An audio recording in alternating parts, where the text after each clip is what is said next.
에서 1장 21절로 31절 말씀을 다 함께 큰 목소리로 합독합니다. 신실하던 성읍이 어찌하여 창기가 되었는고, 종이가 거기에 충만하였고 공의가 그 가운데에 거하였더니 이제는 살인자들 뿐이로다. 내 은은 찌꺼기가 되었고 내 포도주에는 물이 섞였도다. 내 고관들은 패역하여 도둑과 짝하며 다 뇌물을 사랑하며 예물을 구하며 고아를 위하여 신원하지 아니하며 과부의 송사를 수리하지 아니하는도다. 그러므로 주 만군의 여호와 이스라엘의 전능자가 말씀하시되 슬프다. 내가 장차 내 대적에게 보응하여 내 마음을 편하게 하겠고 내 원수에게 보복하리라. 내가 또 내 손을 내게 돌려 내 찌꺼기를 잿물로 씻듯이 녹여 정결하게 하며 내 혼잣물을 다 제거하여 버리고 내가 내 재판관들을 처음과 같이 내 모사들 본래와 같이 회복할 것이라. 그리한 후에야 내가 의의 성읍이라 신실한 고을이라 불리리라 하셨나니, 시온은 정의로 구속함을 받고 그 돌아온 자들은 공의로 구속함을 받으리라. 그러나 패역한 자와 죄악은 함께 패망하고 여호와를 버린 자도 멸망할 것이라. 너희가 기뻐하던 상수리 나무로 말미암아 너희가 부끄러움을 당할 것이요 너희가 택한 동산으로 말미암아 수치를 당할 것이며 너희는 잎사귀 마른 상수리 나무 같을 것이고 물 없는 동산 같으리니 강한 자는 사물하기 같고 그의 행운은 불티 같아서 함께 탈 것이니 끌 사람이 없으리라. 아멘. 할렐루야. 시간에 하나님께서 저와 여러분들에게 주시는 말씀은 이사야서 1장 21절로 31절 말씀으로 안으로는 자신을 밖으로는 상실한 세계를 이란 제목으로 하나님의 말씀을 선포를 하겠습니다. 한번 따라해 봅니다. 안으로는 자신을, 큰 목소리 좀 하세요. 밖으로는 상실한 세계를.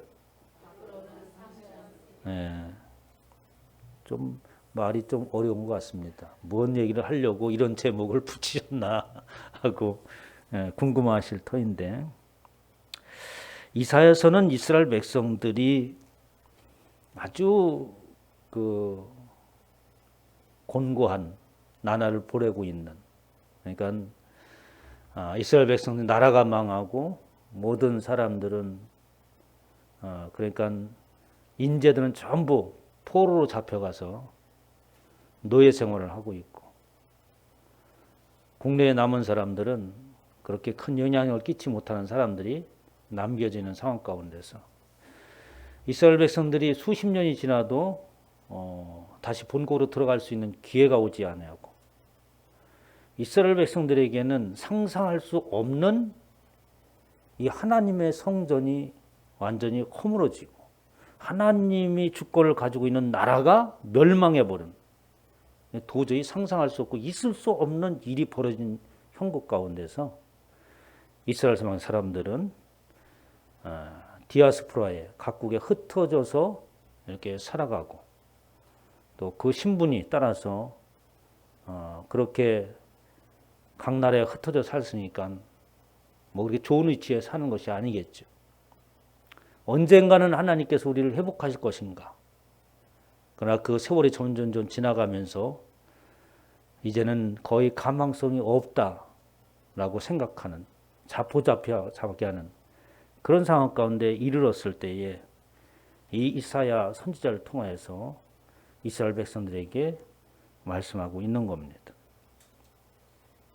지난 시간에는 하나님께서 너희가 하나님을 예배함에 있어서, 제사함에 있어서 정말 내가 보기에 역겹다, 구역질 나는 그런 제사를 드리고 있다 라고 하나님께서 지적하셨습니다. 그러니까 이스라엘 백성들의 외식을 말하고 있는 거예요. 진정으로 하나님을 섬기지 못하는, 진정한 하나님과의 관계가 형성되지 아니한 이스라엘 백성들을 지적하고 있습니다. 하나님께서는 당신과 깊은 관계 속에 맺기를 원하고, 그런 관계 속에 있는 자들은 당연히 그들의 삶 가운데에 변화라고 하는 것이 있어야 되는데 조금도 변하지 않는 이스라엘 백성들이었습니다. 하나님과의 관계를 갖는다고 하는 것은 바로 하나님의 성품을 소유한다는 것입니다. 하나님이 가지고 계신 그 성품을 나의 성품으로 받아들이고 그렇게 하나님의 성품을 받아들인 저와 여러분들의 인격은 하나님의 인격을 닮아간 자로서 하나님과의 관계가 형성된다는 거예요. 그러니까 그렇게 변화된 삶 자체가 바로 하나님과의 관계인데 너희들은 나와의 관계함에 있어서 어떠한 재물을 가져오고 제사를 더 거룩하게 지내고 어떤 외적인 것으로서 이런 것들로서 나와의 관계를 맺으려고 하는데 나는 그것을 싫어한다. 아주 구역질나게 여긴다. 라고 이렇게 말씀하신 내용이 지난 시간의 말씀이었어요. 그러면서 이스라엘 백성들에게 또다시 말씀하십니다. 지금 너희들의 상태는 어떠하냐? 이스라엘 백성들이 살아가는 모습들은 하나님의 기대와는 정반대의 삶을 살고 있다고 21절에서부터 23절에 말씀하시는 거예요. 하나님의 기대는 신실함을 기대하였고 정의와 공의를 기대하였고 그 은과 같이 아주 존귀한 모습으로 기대하였고 그리고 순수한 포도주처럼 그리고 또한 모든 고관들은 그 하나님의 정의를 실현해 나가고 연약한 이들을 돌보는 그런 것을 기대했지만은 그들은 신실하던 성읍이 창기가 되었고 정의는 사라지고 그들이 어떻게 하면 살인자들 뿐이다 라고 하면서 21절서부터 23절까지 하나님의 기대에 얼마나 벗어났는가 라는 말씀을 하십니다. 하나님은 저와 여러분들을 부르셨죠. 그리고 그 부르시고 구원에 이르게 하시는 것은 또한 하나님께서 우리를 향한 기대가 있는 줄 믿으시기 바랍니다. 자녀를 낳으면 당연히 자녀에 대한 기대가 있는 거 아니겠어요? 기대에 부응하지 못하면 참 안타깝습니다. 안타까운 정도가 아니라 우라가 치밀어서 못 견디겠더라고. 어떤 때 보면 막 속이 뒤피고 그런데 이 자녀가 마음대로 되지 않는 거예요. 하나님도 아마 그런 심령일 거예요. 사망 가운데 소호적이던 인생들을 하나님께서 건지시고 거룩함이라고 하는 그 옷을 입힐 때에 당신의 피를 뿌려서 그 거룩함의 옷을 입으셔서 흠없고 저미는 것은 내 앞에 설 수 없다고 말씀하셨는데 그 십자가를 통하여서 우리를 흠없고 저없다고 인정하셔서 마침내 창조주가 되신 그 하나님을 배울 수 있는 은혜를 우리에게 주셨지만 이스라엘 백성이나 저와 모든 삶이 하나님의 기대에 부응하지 못한다고 한다면 얼마나 하나님이 가슴이 아프시겠어요. 가슴이 아픈 정도가 아니라 그 표현하기를 원수라 나의 적이라 반드시 보복하겠다. 하나님이 이렇게 오늘 말씀해 보면 말씀하고 있잖아요. 아주 엄중하게 말씀하고 있는 것입니다. 그러므로 하나님께서 반드시 너희를 심판하고 그리고 보복하겠다. 24절에 말씀하십니다. 이스라엘 전능자가 말씀하시되 슬프다 내가 장차 내 대적에게 보응하여 하나님은 그렇게 하나님의 기대에 부응하지 못하는 저들을 대적자라고 말하고 있고 원수라고 말하고 있습니다. 내 마음을 편하게 하겠다고 내 원수에게 보복하리라 라고 하면서 당신의 마음이 그 원수에게 보복해야지만 마음이 편할 것 같다는 얘기예요. 이렇게 말씀하십니다. 그러나 하나님께서는 우리를 심판하신다고 하는 것이 하나님의 최종적인 단어는 아니죠. 우리가 이 땅을 살아가면서 하나님의 법에 벗어나고 그 말씀에 따르지 순종하지 아니하면 내가 하나님의 말씀을 거역해서 잘못을 했으면 심판하겠다라고 이렇게 끝을 맺는다고 한다면 아마도 이 땅에 존재할 수 있는 사람은 아무도 없을 겁니다. 지난 시간에도 또 계속해서 하나님은 심판을 말씀하시면서, 그리고 계속해서 말씀하시는 것이 심판이 하나님의 최종적인 목표가 아니라고 말씀을 하십니다.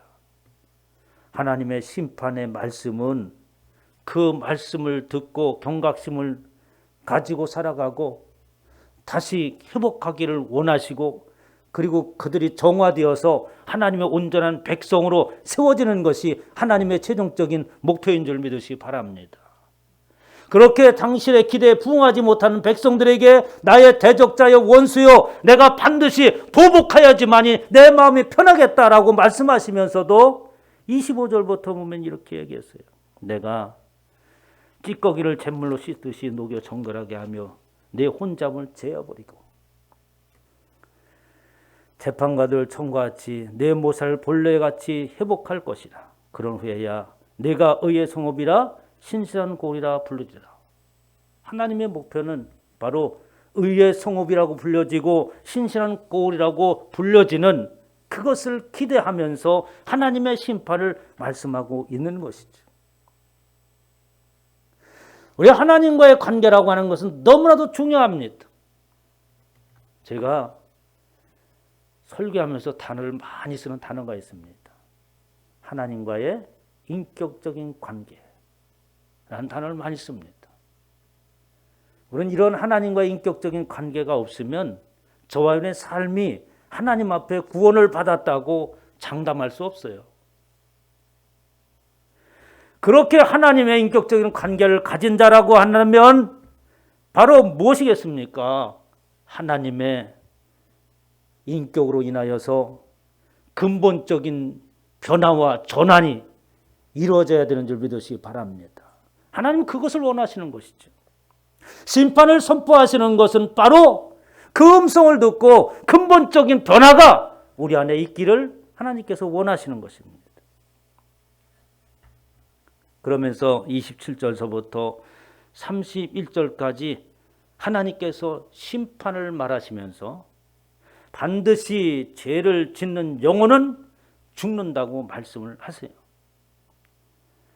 31절에 보면 강한 자는 사물하기 같고 그의 행위는 불티 같아서 함께 탈 것이나 끌 사람이 없으리라 라고 하시는 것이죠. 우리가 하나님의 말씀을 들으면서 그 하나님은 심판을 말씀하시되, 그러나 그것이 최종적인 단어가 아니고 하나님은 우리로 하여금 다시 정화되어지고 회복되어지고 회개되어져서 하나님의 온전한 백성으로 세워지는 하나님의 기대에 부응하는 하나님의 소망을 가지고 있지만, 그러나 분명히 변하지 않는 진리가 하나 있는데 잊어버리지 말아야 될 것은 죄를 짓는다고 한다면 그의 영혼은 반드시 죽는다는 것입니다. 이것이 변하거나 사라지는 건 아니에요.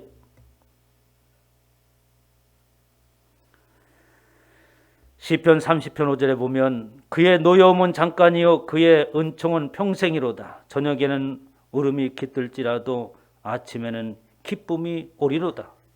이러한 하나님의 은혜가 우리 가운데 있는 것이죠. 그러나 지금까지 우리가 하나님의 말씀을 들으면서 저와 여러분들은 참 이상하게 그 말씀을 기대했습니다. 하나님의 말씀을 선포하는 것은 또 예언을 선포하는 것과 같은 거예요. 우리가 예언이라고 하는 것을 오해하지 말고 들어야 됩니다. 개개인의 앞날이 어떻게 될 것이다 라고 예언하는 것은 성경에 없습니다. 그런 예언은 있을 수도 없는 것이죠. 저의 앞날의 앞길은 하나님 앞에 비밀로 되어 있는 줄 믿으시기 바랍니다. 혹이라도 그런데 길을 기르면 큰일 나요. 거기에 사로잡힙니다. 그러나 하나님의 말씀이 선포될 때는 그 말씀이 우리에게 예언의 말씀이 되어지는 거예요. 우리의 인생의 시작과 그리고 우리의 인생이 나갈 길과 마지막 일이 어떻게 되어질 것이라고 하는 예언의 말씀이 바로 설교입니다. 그런데 이 예언의 말씀을 우리는 어떻게 기대하고 들었습니까? 어떠한 좋은 일들이 일어날 수 있는 하나님의 능력의 말씀이 선포되어지기를 원하였고 우리가 듣기에 좋은 말을 하는 그것을 은혜로 받아들이는 그런 말씀이었잖아요. 그러나 그것들은 우리로 하여금 착각을 가지게 합니다. 우리로 하여금 내적인 변화가 일으키지 아니하고 막연한 기대를 가지게 하는 것이죠. 하나님은 그렇게 막연하게 하시는 분이 아니에요. 모든 일들을 두리뭉실하게 우상들이 행하는 것처럼 행하는 것이 하시는 분이 아닙니다. 이사야 선지자가 이걸 얘기하는 거예요. 지금 우리가 처해 있는 이 곤고함이 어디에서부터 시작되었는가? 물론 간단히 말해서 하나님의 말씀에 불순종한 것이죠. 그러나 더 깊이 있는 말씀은 하나님의 말씀에 순종하였다고 한다면 그 순종이라고 하는 것은 하나님과의 인격적인 관계로서 내 자신 안이 어떻게 너 자신 안의 삶이 새롭게 변화된 자가 되어진다고 하는 건 없습니다. 그것이 바로 하나님과의 인격적인 관계 속에 있는 거죠. 모든 문제의 해결에 바로 키가 되는 줄 믿으시기 바랍니다. 오늘날 교회가 얼마나 많은 핍박을 받습니까? 아주 그 불미스러운 일들이 많이 일어나고 코로나 때문에 더 많이 일어납니다. 그러면 우리가 이를 어떻게 대처를 해야 될까요? 어떤 사람들은 기독교인들이 모여서 단합하고 세력을 구축해서 대항하고 이뤄야 된다고 합니다. 저는 그렇게 생각하지 않아요. 외적인 세력을 세력을 키우고 힘을 발휘해서 영향력을 끼칠 것이 아니라 하나님의 자녀인 백성 모두의 자신이 어떻게 내적인 변화가 일어나는 것이 먼저인 줄 믿으시기 바랍니다. 세상에 어떤 힘을 과시하려고 교회가 세워지고 교회 사람들이 많이 늘어나는 게 아니에요. 교회가 커지면 아주 그 동네에 큰 영향력을 끼치고 휘젓고 다니고 그런 것이 아닙니다. 오늘 말씀 제목이 이제 여러분들 이해갈 거예요. 안쪽 안으로는 자신을, 바깥으로는 상실한 세계를 바라봐야 되는 거예요.